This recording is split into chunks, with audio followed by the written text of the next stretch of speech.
কোরআনে হাকিমের ভিতরে মাইয়ুতিউর রাসূলা ফাকাদ আতাআল্লাহ বলে আমার বন্ধুকে রাখলাম। জবান খুলে বলুন না আল্লাহু আকবার। আল্লাহ পাক রব্বুল আলামিন পবিত্র কোরআনে হাকিমের মধ্যে ইরশাদ করেছেন, আকিমুস সালাতা, ও বান্দারা নামাজ কায়েম করো, নামাজ প্রতিষ্ঠা করো। কিন্তু এই নামাজ আপনি কেমনে পড়বেন এটা আমার আল্লাহ পাক সরাসরি বলেন নাই। তাহলে সরাসরি কে শিক্ষা দিয়েছেন? মুহাম্মাদুর রাসূলুল্লাহ সাল্লাল্লাহু তাআলা আলাইহি ওয়া আলিহি ওয়াসাল্লাম। আমার আল্লাহ বলেছেন তোমরা রোজা রাখো, কিন্তু কেমনে রোজা রাখবা রোজার বিস্তৃত বলে দিয়েছেন মুহাম্মাদুর রাসূলুল্লাহ। আমার আল্লাহ বলেছেন তোমরা হজ আদায় করো, কিন্তু কেমনে আদায় করবা, কতটুকু সম্পদ হইলে হজ আদায় করতে হবে এটা বলে দিয়েছেন মুহাম্মাদুর রাসূলুল্লাহ। আল্লাহ বলেছেন ওয়া আতুজ যাকাতা, তোমরা যাকাত দাও, কিন্তু কেমনে দিবা, সিস্টেমটা কি, পরিমাপ কি এটা বলে দিয়েছেন মুহাম্মাদুর রাসূলুল্লাহ। ও আমার মাওলা, তুমি হচ্ছ আল্লাহ, আমরা হচ্ছি সৃষ্টি। মাওলা নামাজ দিয়েছ, কেমনে পড়বো এটা তুমি বলে দিবা।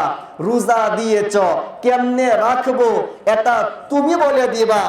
হজ দিয়েছ, কেমনে আদায় করব এটা তুমি বলে দিবা। যাকাত দিয়েছ, কেমনে আদায় করব এটা তুমি বলে দিবা। মাঝখানে আবার মুহাম্মাদুর রাসূলুল্লাহ কেন দরকার, কেন দরকার, কেন দরকার? আমার মাওলা আমার আল্লাহ বুঝাইতে চাই, বান্দা আমি যদি আমার নবীকে মাঝখানে না রাখি, এক সময় অনেক মানুষেরা বলবে আল্লাহ হলেই যথেষ্ট, নামাজ হলেই যথেষ্ট, রোজা হলেই যথেষ্ট, হজ হলেই যথেষ্ট, যাকাত হলেই যথেষ্ট, লা ইলাহা ইল্লাল্লাহ হলেই যথেষ্ট, মুহাম্মাদুর রাসূলুল্লাহর কোনো দরকার নাই, কোনো প্রয়োজন নাই। মসজিদ থেকে ওনার নাম কেটে দাও, মসজিদ মাদ্রাসা থেকে ওনার নাম ক্যান্সেল করে দাও।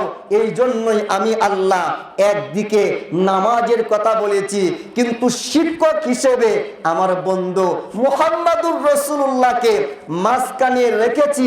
একদিকে আমি আল্লাহ রোজার কথা বলেছি, কিন্তু শিক্ষক হিসেবে মাঝখানে আমি আল্লাহ আমার বন্ধুকে রেখেছি। একদিকে আমি আল্লাহ হজের কথা বলেছি, কিন্তু মাঝখানে আমি আল্লাহ আমার বন্ধুকে শিক্ষক হিসেবে রেখেছি। যাকাতের কথা একদিকে আমি আল্লাহ বলেছি, কিন্তু মাঝখানে শিক্ষক হিসেবে আমি আমার বন্ধুকে রেখেছি, যাতে আমার বান্দারা বলতে না পারে আমি আল্লাহ হলেই যথেষ্ট, বন্ধুর কোনো দরকার নাই।